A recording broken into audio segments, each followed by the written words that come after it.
Well, hello everyone. Here we are for Joy Workout day number 37. And I wanted to offer a large topic to the table and weave things into it. And the topic is maybe like throw flowers into it. How about that? The topic is joy and self-trust. I believe that people who are most joyful, think about people like Dalai Lama or someone like that, someone who is on a archetypal level joyful. People who are most joyful have a strong sense of self-trust. And I'm thinking about, let's see, practice number one in our 12 practices. We have, in the practice number one, we have the 6 elements of joy, right? We have things, community, desires, emotions, life, and you. So I want to look at the word desires. And I want to, I have it right here too. There, is that good? There we go. I want to thank you for your desires, not just for the desires that you've shared with me. I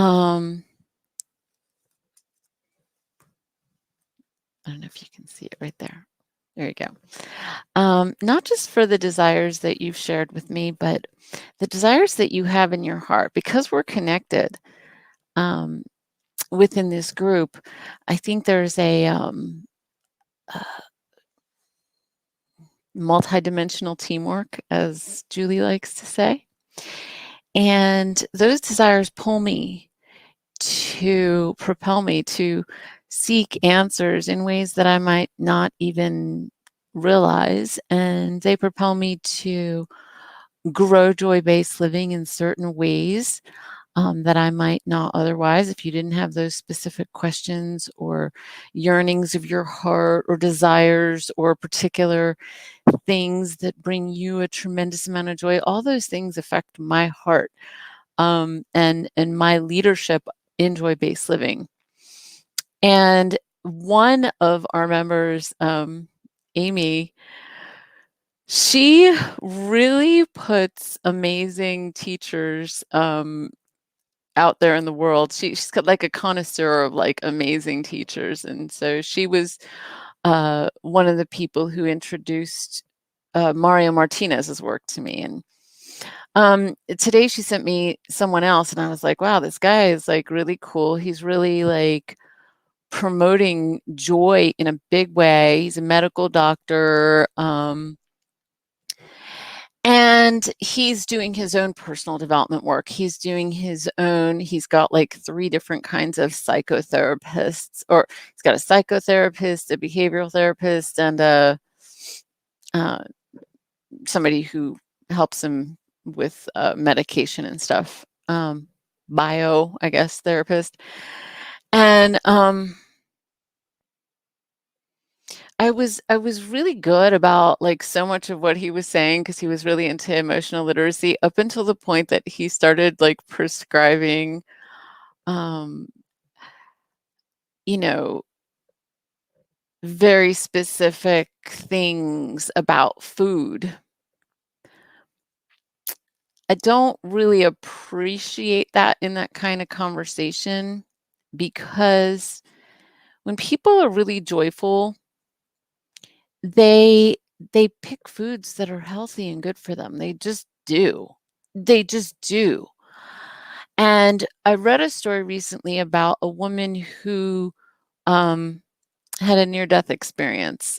And this was after she had gone through a lot of healing for stage 4 cancer. And she actually healed from it. Then she came back to the real world.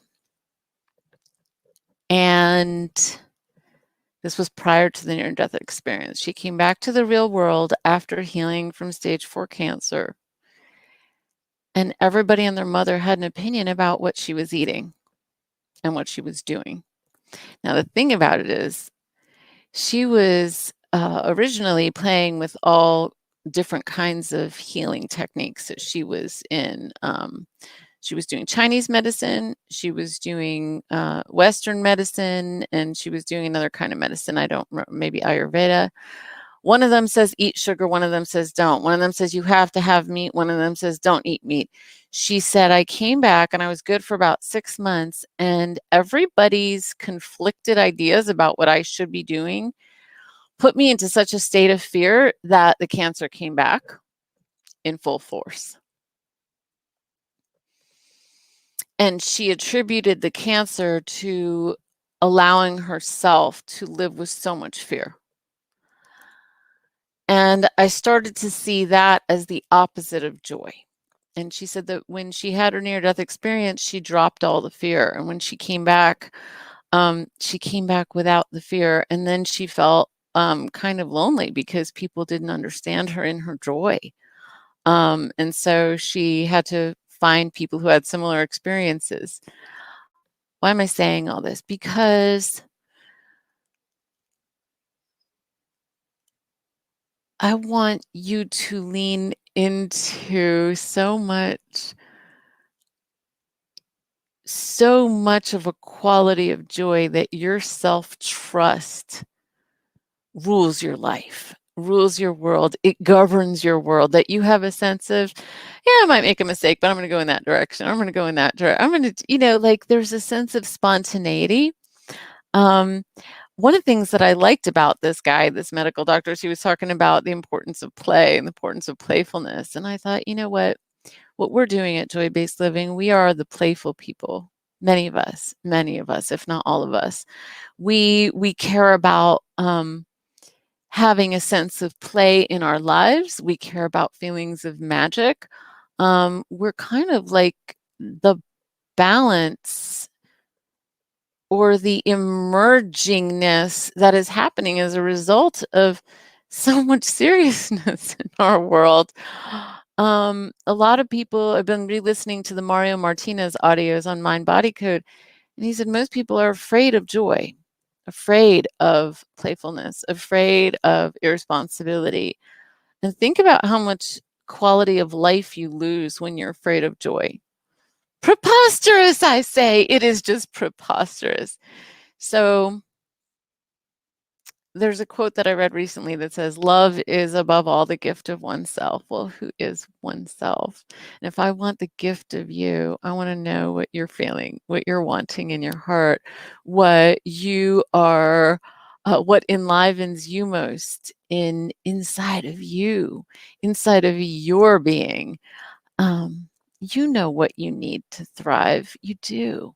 And if you think you don't know, that's just fear talking, and that's why we do the practices that we do, so that we can become better listeners to the parts of our being that really know and understand, and I dare say are fluent in joy.